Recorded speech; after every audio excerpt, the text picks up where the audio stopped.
Hello student, मैं Anju Sharma Sanskrit जीवनम YouTube channel पर आप सभी का स्वागत करती हूँ। हम लोग कारक का अध्ययन कर रहे थे, तो आज का जो हमारा टॉपिक है वह है कारक। और कारक में जैसे कि हम सभी लोग चतुर्थी व्यक्ति का अध्ययन कर रहे हैं, चतुर्थी व्यक्ति का जो कारक होता है वह है संप्रदान कारक। तो चतुर्थी व्यक्ति के दो सूत्रों का अध्ययन हम लोग कर चुके हैं। आज सूत्र नंबर 3 अर्थात तीसरे सूत्र का अध्ययन आरंभ करते हैं। चलिए तो हम सभी लोग अध्ययन आरंभ करें। आप सभी लोग मेरे साथ इसको पढ़ते चलिए, और यदि आप लोग नोट्स बना रहे हैं तो नोट्स भी बनाते चलिए। आइए, हमारा तीसरा सूत्र है इस प्रहे। जो हमारा तीसरा सूत्र है इस प्रहे रीप्सितः। इस प्रहे रीप्सितः सूत्र का अर्थात इस सूत्र में जो हमारी धातु है वह क्या है? स्प्रह धातु। स्प्रह का अर्थ होता है चाहना या इच्छा करना। अर्थात स्प्रह धातु के योग में चतुर्थी विभक्ति होती है। तात्पर्य, जब किसी के द्वारा किसी वस्तु को चाहा जाता है या किसी वस्तु की इच्छा की जाती है, तब वहां उस इच्छित वस्तु में चतुर्थी विभक्ति होती है। ठीक है, समझते चलिए कि जब किसी के द्वारा, क्या बताया, जब किसी के द्वारा किसी वस्तु को चाहा जाता है अर्थात किसी वस्तु की इच्छा की जाती है, तब वहां उस इच्छित वस्तु में चतुर्थी विभक्ति होती है। क्लियर हो गया होगा? उदाहरण देखते हैं। जैसे श्याम फूलों की इच्छा करता है। क्या है हमारा वाक्य? श्याम फूलों की इच्छा करता है। अब यहाँ जो श्याम है, यह श्याम क्या कर रहा है? फूलों की इच्छा कर रहा है, अर्थात फूलों को चाहता है। जैसे कि कल हम लोगों ने एक सूत्र पढ़ा था रुच्यर्थानाम प्रियमणा। उसमें क्या था? रुचि धातु। तात्पर्य, जब किसी को कोई वस्तु अच्छी लगती है तब वहां पर चतुर्थी व्यक्ति हो रही थी। लेकिन यहाँ अच्छे लगने से ही तात्पर्य नहीं, यहाँ वह उसकी इच्छा भी करता है। अर्थात उसको अच्छी भी लगे और अच्छी लगने के साथ साथ वह उसको प्राप्त करने की इच्छा करता है, उसको चाहता है कि यह वस्तु उसको प्राप्त हो जाए। तब वहां पर इस प्रहेरीप्सितः सूत्र से चतुर्थी विभक्ति हो जाती है। यहाँ हे पे मात्रा लगा लीजिए आप सभी लोग। जो हमारा सूत्र है वह क्या है? इस प्रहेरीप्सितः। ठीक, तो चलिए अब इसका हम वाक्यानुवाद करते हैं। तो श्याम क्या है? श्याम हमारा कर्ता है, तो कर्ता में प्रथमा विभक्ति होती है, अर्थात वहां पर कर्ता कारक होकर प्रथमा व्यक्ति हो जाती है। तो जैसे हमारा प्रथमा व्यक्ति राम का रामः बनता है, उसी प्रकार से श्याम का श्यामा हो जाएगा, श्यामः। अब फूलों की इच्छा करता है, तो जिस ईप्सित वस्तु, जैसे कि हमने अध्ययन किया क्या था कि उस इच्छित वस्तु में, जिसकी इच्छा की जा रही है उस इच्छित वस्तु में ही क्या हो जाएगी? चतुर्थी विभक्ति हो जाएगी। क्लियर हो गया?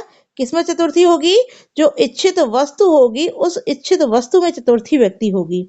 अब यहाँ श्याम जिसकी इच्छा कर रहा है, ईप्सित वस्तु क्या है? फूल है। अब फूल फूलों की इच्छा करता है, फूल की नहीं, फूलों की। तो फूल जो है हमारा है वो क्या है? बहुवचन में है। किसमें है? फूल जो हमारा है वह क्या है? बहुवचन है। ठीक, जब बहुवचन है तो इसमें जो हमारी विभक्ति लगेगी वो कौन सी लगेगी? चतुर्थी विभक्ति बहुवचन। और जब हम फूल का चतुर्थी विभक्ति बहुवचन करेंगे तब हो जाएगा पुष्पेभ्य। जैसे कि रामाय, रामाभ्याम, रामेभ्य, बहुवचन में रामेभ्य बनता है, उसी प्रकार से यहाँ पुष्पेभ्य बन जाएगा बहुवचन में। इच्छा करता है, इच्छा करने के लिए जो धातु है वह हमारी स्प्रह है, और स्प्रह धातु के साथ जब हम क्रिया लगाएंगे तो श्यामा कर्ता एक वचन है तो क्रिया भी हमारी प्रथम पुरुष एक वचन की ही लगेगी और हमारा रूप बन जाएगा स्पृहयति। क्या बन गया? श्यामः पुष्पेभ्यः स्पृहयति। क्लियर हो गया? कोई समस्या नहीं होगी। चलिए एक और उदाहरण देख लेते हैं। बालक दूध की इच्छा करता है। बालक दूध की इच्छा होती है, लेकिन चाहने के साथ जिसकी इच्छा की जाए अर्थात वह वस्तु मुझे प्राप्त हो जाए, चाहा जाए, तब वहां पर स्पृहे रीप्सतः सूत्र से चतुर्थी विभक्ति होती है। तो बालक यहाँ दूध उसको प्रिय नहीं लगता है, दूध की इच्छा करता है अर्थात दूध को चाहता है कि यह दूध मुझको प्राप्त हो। तो दूध की इच्छा की जा रही है, इसलिए दूध शब्द में ही चतुर्थी हो जाएगी। चलिए वाक्य अनुवाद करते हैं। बालक कर्ता है एक वचन, तो बालकः दूध की इच्छा करता है, चतुर्थी एक वचन, रामाय उसी प्रकार से हो जाएगा दुग्धाय। स्पृह धातु प्रथम पुरुष एक वचन का करता है तो क्रिया भी एक प्रथम पुरुष एक वचन की क्या हो जाएगा? स्पृहयति। बालकः दुग्धाय स्पृहयति। क्लियर हो गया होगा सूत्र। आगे बढ़ते हैं अगले सूत्र की ओर। सूत्र नंबर 4। अगला सूत्र है हमारा क्रुद्ध द्रुहेर्ष्या सूयार्थानाम यम प्रतीकोपः। अब इस सूत्र में हमारी 4 धातुएं हैं। कितनी है? 4 धातुएं। कौन कौन सी हैं? आइए देखते हैं। क्रुद्ध, क्रुद्ध माने होता है क्रोध करना। द्रुह अर्थात द्रोह करना। ईर्ष्या अर्थात ईर्ष्या करना, तात्पर्य जलना या जलन करना। असूय, असूय माने होता है किसी की निंदा करना, बुराई करना। ठीक, तो इन 4 धातुओं के योग में, किसके? इन 4 धातुओं के योग में चतुर्थी विभक्ति होती है। तात्पर्य फिर समझ लीजिए। यदि कोई हम वाक्य बनाते हैं और उन वाक्यों में क्रोध करना, द्रोह करना, ईर्ष्या अर्थात जलन करना या निंदा करना ऐसे शब्द आते हैं, ऐसी क्रियाएं आती हैं, तब इन क्रियाओं के योग में, इन धातुओं के योग में चतुर्थी विभक्ति हो जाती है। ठीक, जैसे कि हम लोग उपपद विभक्ति भी पढ़ते हैं, तो यह जो हमारा सूत्र है वो उपपद विभक्ति के अंतर्गत आता है। किसमें आता है? उपपद विभक्ति के अंतर्गत भी आता है। ठीक है, चलिए अब उदाहरण देखते हैं। आइए उदाहरण देखें। जैसे गुरु शिष्य पर क्रोध करते हैं। गुरु शिष्य पर क्रोध करते हैं। ठीक, यहाँ हमारा जो धातु है कौन सी है? क्रोध करना। वाक्य में क्या आ गया है? क्रोध करना। और हमारे सूत्र में भी क्या बताया है? क्रुद्ध धातु। तो यहाँ देखिए क्रुद्ध अर्थात क्रोध करना। तो हमारे इस सूत्र में जो कहा गया है क्रुद्ध द्रुहेर्ष्या सूयार्थानाम यम प्रतीकोपः, इसमें भी क्रोध करना है और इस वाक्य में भी क्रोध करना दिया है। तब यहाँ इस वाक्य में विभक्ति हमारी कौन सी हो जाएगी? चतुर्थी विभक्ति हो जाएगी। कौन सी विभक्ति हो जाएगी? चतुर्थी विभक्ति। अब किसमें चतुर्थी विभक्ति लगेगी इसको भी समझते चलते हैं। विभक्ति चतुर्थी है यह हम लोगों ने जान लिया, लेकिन चतुर्थी विभक्ति लगेगी किसमें? किस शब्द में चतुर्थी विभक्ति लगाई जाएगी इसको भी जानते चलते हैं। तो जिस पर क्रोध किया जाए, जिस पर क्रोध किया जाए उस पर उस शब्द में चतुर्थी विभक्ति लगेगी। और कल भी अध्ययन किया था, आगे भी बता चुकी हूं कि जिस शब्द के बाद कारक का चिन्ह लगा होता है उसमें चतुर्थी विभक्ति होती है, अर्थात उसमें ही विभक्ति लगेगी जिसके बाद कारक चिन्ह लगा हो। तो गुरु क्रोध करता है, लेकिन किस पर करते हैं? शिष्य पर। ठीक, तो समझ में आ गया होगा चतुर्थी किस में हो जाएगी? शिष्य में ही चतुर्थी विभक्ति हो जाएगी। ठीक है, वाक्य बनाते हैं। गुरु प्रथम पुरुष एक वचन का है, कर्ता तो गुरु हो, क्योंकि उकारांत पुल्लिंग शब्द है इसके रूप चलते हैं गुरु। ठीक, शिष्य पर क्रोध करता है, शिष्य अकारांत राम के अनुसार रूप चलेंगे। अब शिष्य एक शिष्य पर ही क्रोध किया जा रहा है तो चतुर्थी एक वचन ही लगेगा। क्या हो जाएगा? शिष्याय। क्रोध करते हैं, प्रथम पुरुष एक वचन का करता है तो क्रिया भी प्रथम पुरुष की एक वचन लगेगी। क्रुद्ध धातु के साथ जब हम प्रथम पुरुष एक वचन की क्रिया लगाएंगे तो हो जाएगा ति, अर्थात क्रुध्यति। गुरुः शिष्याय क्रुध्यति। समझ में आ गया होगा? फिर से देख लेते हैं, गुरुः शिष्याय क्रुध्यति। तो हमने यहाँ कौन सी धातु का अध्ययन किया? क्रुद्ध धातु का। एक उदाहरण और देख लेते हैं द्रोह धातु का। चलिए आगे देखते हैं अगला उदाहरण। जैसे दुर्योधन पांडवों से द्रोह करता है। दुर्योधन पांडवों से द्रोह करता है। द्रोह अर्थात झगड़ा करना, इस प्रकार से द्रोहयति, द्रोह करना, झगड़ा करना। चलिए देखते हैं। अब जैसे कि हमने अभी अध्ययन किया कि जिससे द्रोह किया जाए, जिससे क्रोध किया जाए, जिसकी निंदा की जाए, उसमें ही चतुर्थी होती है। तो दुर्योधन अर्थात दुर्योधनः राम के अनुसार किया है, राम के अनुसार ही हमारा रूप बनेगा क्योंकि कर्ता एक वचन है। तो रामः प्रथम विभक्ति एक वचन में रामः होता है, उसी प्रकार दुर्योधनः। द्रोह करता है, द्रोह धातु से प्रथम पुरुष एक वचन की क्रिया लगाएंगे, रूप हमारा बन जाएगा द्रोहयति। ठीक है, रूप हमारा क्या बन गया? द्रोहयति। दुर्योधनः द्रोहयति। अब किससे द्रोह करता है? तो पांडवों से द्रोह करता है। अब पांडवों में जब हम चतुर्थी विभक्ति लगाएंगे तो यहाँ पांडव कितने हैं? पांडवों की यदि संख्या हम ज्ञात करते हैं तो पांडव हमारे कितने हैं? 5 पांडव हैं।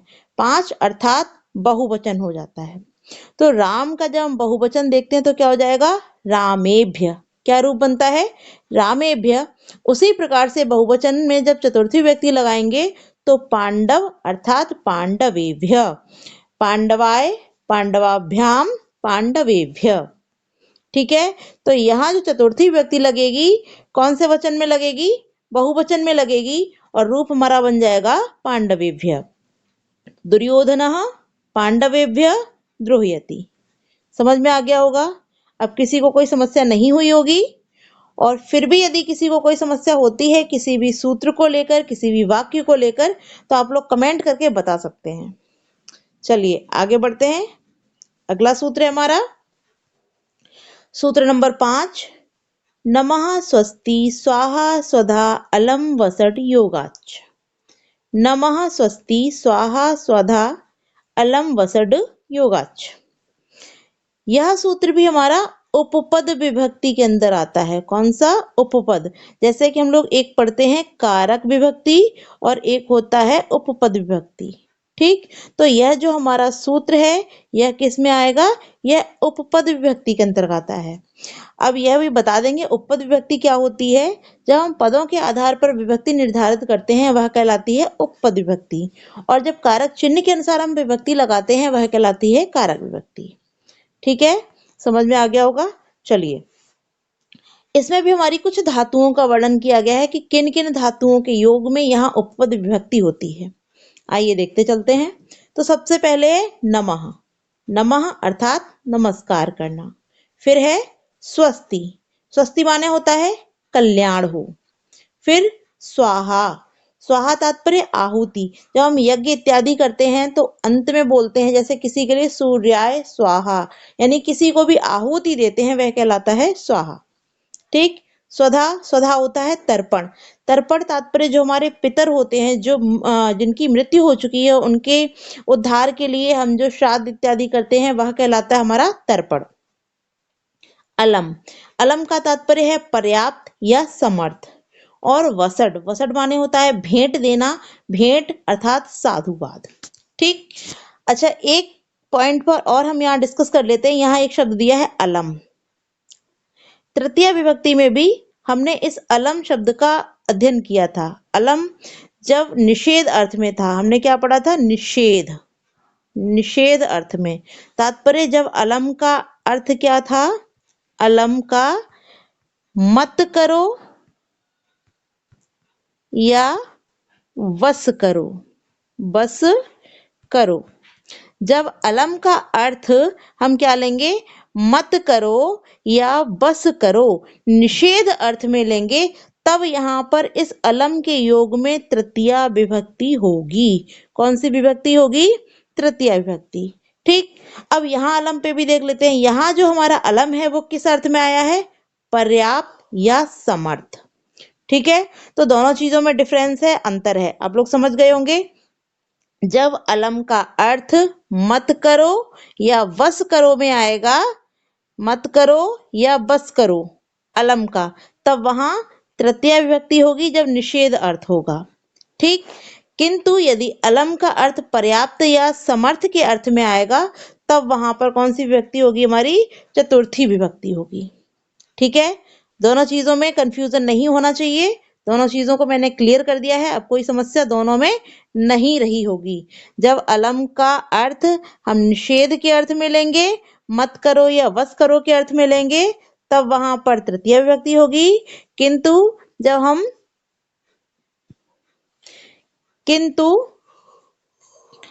अलम का प्रयोग जब हम पर्याप्त के या समर्थ के अर्थ में करेंगे, पर्याप्त या समर्थ के अर्थ में करेंगे, तब वहां पर हमारी चतुर्थी विभक्ति होगी। ठीक है, फिर देखते हैं कौन कौन सी धातुएं हैं। धातुओं की गणना करते चलते हैं। नमः नमस्कार करना, स्वस्ति कल्याण हो, स्वाहा आहुति, स्वधा तर्पण, अलम पर्याप्त या समर्थ, वसड़ भेंट या साधुवाद। ठीक, इन शब्दों के योग में चतुर्थी विभक्ति होती है। उसी प्रकार से जैसे कि इससे पूर्व वाले सूत्र में क्रुद्ध द्रोहेष्या सूयार्था नाम वाले में जैसे किसी के प्रति क्रोध किया जा रहा था, द्रोह किया जा रहा था, उसके आधार पर वहां पर चतुर्थी हो रही थी, उसी प्रकार से यहाँ पर इन सभी धातुओं के योग में चतुर्थी विभक्ति हो जाती है। उदाहरण देखते हैं, जैसे सूर्य को नमस्कार है, सूर्य को नमस्कार है। अब यहाँ सूर्य को नमस्कार किया जा रहा है, तो हमारी धातु कौन सी आ गई है? नमः। कौन सी धातु है? नमः। नमस्कार करना यहाँ आ गया। ठीक, अब जिसको नमस्कार किया जा रहा है उस शब्द में ही जो हमारी विभक्ति है वह लग जाएगी। जिसको नमस्कार किया जा रहा है उसमें ही हमारी जो विभक्ति है वो लग जाएगी। नमस्कार करने के लिए हमारी क्रिया धातु है नमः, तो हमने नमः लगा दिया। नमस्कार किया किसको जा रहा है? सूर्य को। तो सूर्य में जब हम चतुर्थी विभक्ति लगाएंगे तो क्या रूप बनेगा? सूर्याय। सूर्याय नमः। ठीक, क्लियर? आगे बढ़ते हैं। इसी प्रकार से जैसे हम बोलते हैं राम को नमस्कार है, तो रामाय नमः। ठीक है, चलिए एक और उदाहरण देखते हैं। इससे मतलब इस धातु से हटकर, इस क्रिया से हटकर, जैसे कि बालकों का कल्याण हो। अब यहाँ हमारा क्या आया है? कल्याण होना। कल्याण के लिए क्या थी हमारी जो धातु है? क्या है? स्वस्ति। ठीक, तो कल्याण के लिए जो धातु है वो आ रही स्वस्ति। कल्याण के लिए लगाया हमने स्वस्ति। अब किसका कल्याण हो? बालकों का कल्याण हो। तो बालक यहाँ बहुवचन में है, और जब बहुवचन की क्रिया हम लगाएंगे, बहुवचन का रूप लगाएंगे चतुर्थी व्यक्ति, तो रामेभ्य या बालकेभ्य बनता है चतुर्थी बहुवचन में, तो रूप हमारा बन गया बालकेभ्यः स्वस्ति। ठीक है, अलम का उदाहरण भी मैं लेकर आई हूं क्योंकि कल भी हम लोगों ने अलम पढ़ा था, इसीलिए। कृष्ण कंस के लिए पर्याप्त हैं। अब यहाँ निषेध अर्थ नहीं है, पर्याप्त अर्थ है, इसलिए यहाँ पर्याप्त अर्थ में चतुर्थी व्यक्ति होगी। अब कौन पर्याप्त है? कृष्ण। तो कृष्ण करता है कृष्ण। कंस के लिए पर्याप्त है, कंस के लिए, तो चतुर्थी किस में होगी? कंस में चतुर्थी व्यक्ति हो जाएगी। रूप क्या बना? कंसाय। कृष्ण कंसाय, और पर्याप्त के लिए अलम। कृष्ण कंसाय अलम।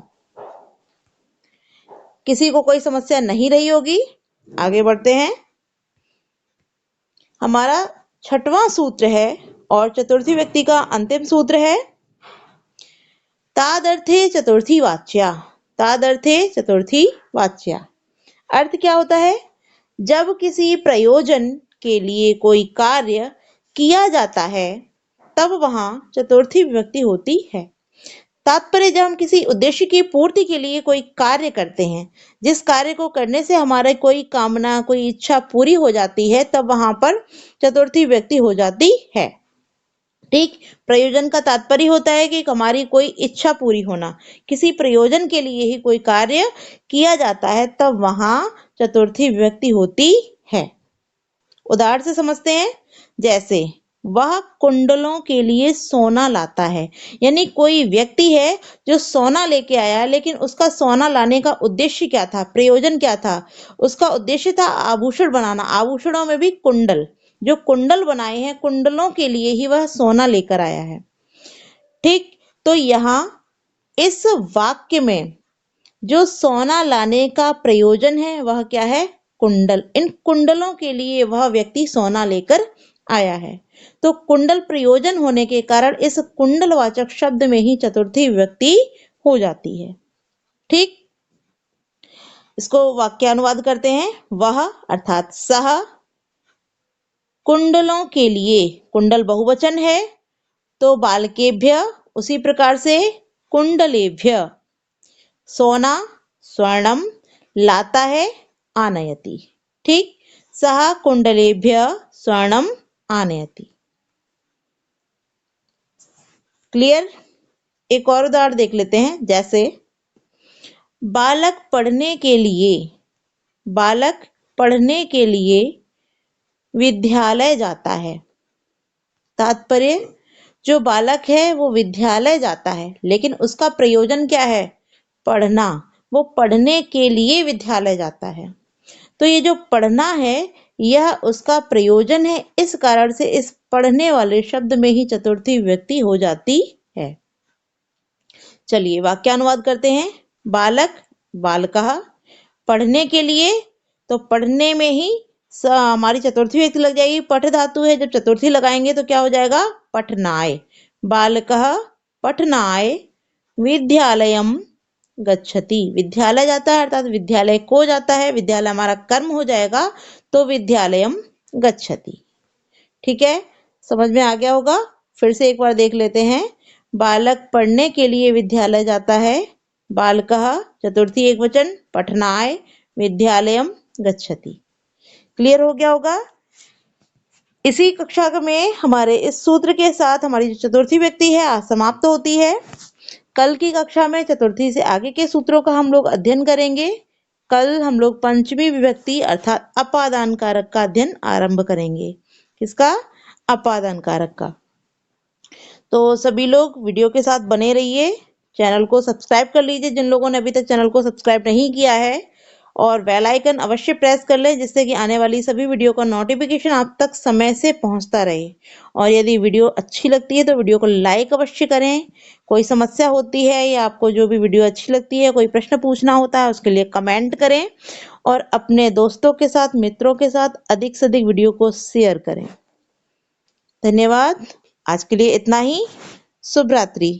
पढ़ते रहिए, तैयारी करते रहिए। शुभ रात्रि।